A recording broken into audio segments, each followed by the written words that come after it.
আগামী 22শে জানুয়ারি Samsung Galaxy S25 এর ফোনগুলো লঞ্চ হবে, এটা ডেট কনফার্ম হয়ে গেছে। স্ন্যাপড্রাগন 8 এলইডি 200 মেগাপিক্সেলের camera, One UI 7 Galaxy I এগুলো S25 এ থাকবে, এটা স্বাভাবিক। কিন্তু নতুন কি থাকবে S25 এ, বিশেষ করে S25 আলট্রাতে কি কি মেজর পরিবর্তন এবারে স্যামসাং আনবে এবং কি কি নতুন ইনোভেশন তারা এবারে করবে সেটাই জানবো আজকের আমাদের এই ভিডিওটিতে। তো প্রথমেই যে মেজর পরিবর্তনটি S25 আলট্রাতে আসবে সেটি হলো ডিজাইনের দিক দিয়ে। তো S25 এর নর্মাল ভ্যারিয়েন্টগুলোতে ডিজাইনের দিক দিয়ে তেমনটা পরিবর্তন আপনারা লক্ষ্য করতে পারবেন না, কিন্তু S25 আলট্রার এবারে পুরোটাই ফ্লাইট ডিজাইনের হয়ে যাবে আইফোনের মতো, এবং S25 আলট্রা সাইজের কর্নারগুলো রাউন্ড শেপের করে দিবে, যার ফলে হাতে ধরে একটি কমফর্ট ফিল পাওয়া যাবে। তো গতবারের সাইডগুলো একদম বক্সি শেপে ছিল, তো এবারে তারা আইফোনের মতনই এখানে রাউন্ড করে দিচ্ছে, এটা আমরা বলতেই পারি।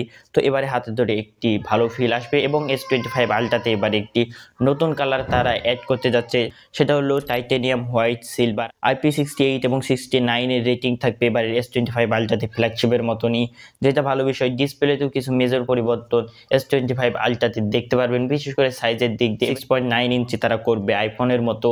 এখানে আপনারা বাদবাকি specification display same to same গতবারের মতনই থাকছে। ডাইনামিক অ্যামোলেড এলটিপিও প্যানেল পাচ্ছেন, 120 হার্টজের HDR10 প্লাস এবং 2600 নিটস ব্রাইটনেস থাকছে। আর পারফরমেন্স সেকশনে চলে এলে, যেটা আপনারা সকলেই জানেন যে স্যামসাং S25 আলট্রাতে আপনারা স্ন্যাপড্রাগন 8 এলিট প্রসেসর দেখতে পাবেন। স্ন্যাপড্রাগন 8 এলিটের যে ফুল পাওয়ার সেটা স্যামসাংই তারা ইউজ করতে পারবে ভালোভাবে। তার পাশাপাশি এবারে স্যামসাং নতুন কিছু এআই যোগ করতে যাচ্ছে, যেটা ভালো বিষয়, যেটা আইফোন করতে পারছে না। আইফোনের তাদের এআইগুলো খুবই নর্মাল, কিন্তু স্যামসাং তাদের এআইগুলো নেক্সট লেভেলে নিয়ে যাচ্ছে, এটা আমরা বলতেই পারি। আর এবারে S25 আলট্রার পারফরমেন্স কেমন হবে, এটা কিছু লিকে আমরা গিকবেঞ্চের স্কোয়ারও দেখতে পাচ্ছি। সিঙ্গেল করে অ্যারাউন্ড 3000 প্লাস এর স্কোয়ার চলে আসছে, এবং মাল্টি করে 10,000 প্লাস এর স্কোয়ার চলে আসছে।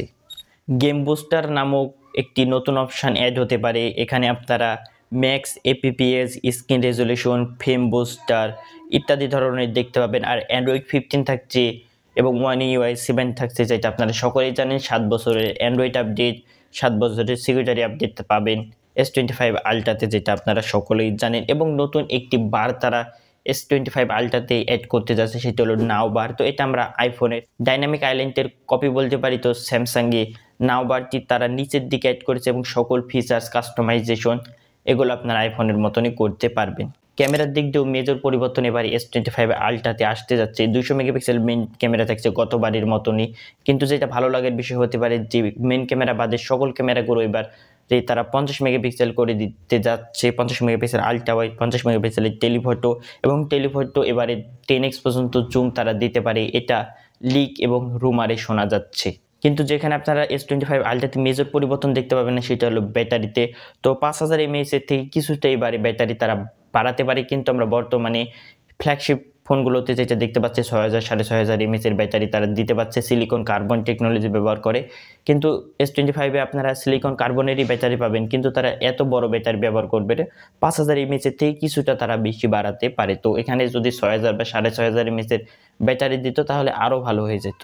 আর প্রাইসটি গতবারের মতনই থাকতে পারে, যেহেতু বাংলাদেশে লঞ্চের পরপরই এটা চলে আসবে কিছুদিনের মধ্যে। আর আনঅফিসিয়াল পাওয়া গেলে শুরুতে দামটি হাই থাকবে এবং পরবর্তীতে দামটি স্টেবলে চলে আসবে। তবে রুমারের অনুযায়ী এখানে শোনা যাচ্ছে যে গতবারের থেকে 15,000-এর মতো দাম বাড়তে পারে, বা তার বেশিও দাম বাড়তে পারে। তো বন্ধুরা, স্যামসাং গ্যালাক্সি S25 আলট্রা সম্পর্কে আপনার কি মতামত অবশ্যই কমেন্ট করে জানাবেন। এবং বন্ধুরা, এরকম ভিডিও দেখতে আমাদের চ্যানেলটিকে সাবস্ক্রাইব করে আমাদের পাশে থাকবেন। ভিডিওটি ভালো লাগলে অবশ্যই একটি লাইক করে দেবেন। দেখার জন্য কোনো ভিডিওতে, ভালো থাকবেন, সুস্থ থাকবেন, আল্লাহ হাফেজ।